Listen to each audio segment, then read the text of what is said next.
Police station నుంచి మీకు phone వచ్చిందా? మీ భార్య మీపై కంప్లైంట్ చేశారు, మీరు డౌరీ హెరాస్మెంట్ చేస్తున్నారు, పోలీస్ స్టేషన్కి రమ్మన్నప్పుడు ఫోన్ వచ్చిందా? అయితే మీరు భయపడాల్సిన అవసరం లేదు. కానీ వెళ్ళేటప్పుడు మీరు సరైన జాగ్రత్త తీసుకోండి. ఫస్ట్ ఆ జాగ్రత్త ఏంటంటే, మీరు ఎలాంగ్ విత్ అడ్వకేట్ కూడా వెళ్ళండి. అడ్వకేట్ని అక్కడ మీకు సహాయం చేస్తారు. ముఖ్యంగా పోలీసులు సంధించే రకరకాల ప్రశ్నలకి అక్కడ మీకు అడ్వకేట్ మీకు సహాయం చేసే ప్రయత్నం చేస్తారు.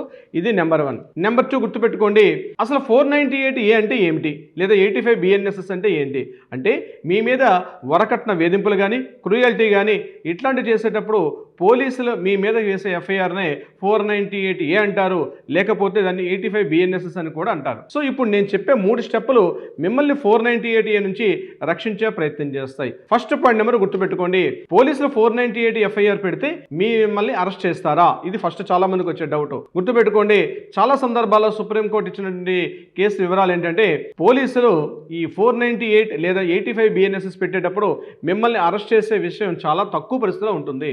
ముఖ్యంగా ఇది గుర్తుపెట్టుకోండి, ఇది బెయిలబుల్, ఇది కాగ్నిజబుల్ అఫెన్స్ కానే కాదు. అంటే 7 సంవత్సరాల కన్నా లోబడి ఉంటుంది కాబట్టి మీకు 41 CRPC నోటీస్ ఇస్తారు. ఆ నోటీస్ మీరు అందుకుంటే పోలీసులు ఛార్జ్షీట్ ఫైల్ చేసి ఎంక్వైరీ చేసే ప్రయత్నం చేస్తారు. This is the number 1.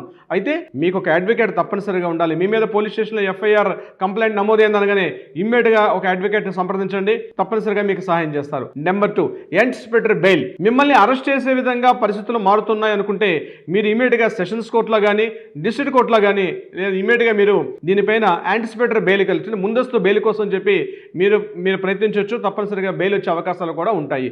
మూడవది, ఒకవేళ మీ మీద పెట్టినటువంటి 498A కేసు తప్పుడు అని మీరు అనుకుంటే, లేదా అక్కడ ఉన్నటువంటి సాక్ష్యాధారాలు అన్ని తప్పుడు ఆరోపణలు, తప్పు సాక్ష్యాధారాలు ప్రకటిస్తున్నారని చెప్పి మీరు భావిస్తే హైకోర్టులో దీనిపైన మీరు క్వాష్ పిటిషన్ కూడా వేసే అవకాశం కూడా ఉంటుంది. అయితే గుర్తుపెట్టుకోండి, సరైన సాక్ష్యాధారాలు క్వాష్ పిటిషన్లో కూడా ముందస్తుగా మనం సమర్పించాల్సి వస్తుంది.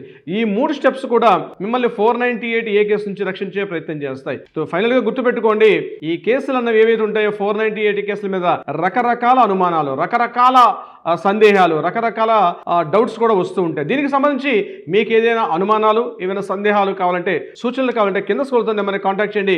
తప్పనిసరిగా మా లీగల్ టీం మీకు అందుబాటులోకి వస్తారు. కావాల్సినటువంటి సలహా సూచనలు ఇచ్చే ప్రయత్నం చేస్తారు. Thank you so much my dear friends.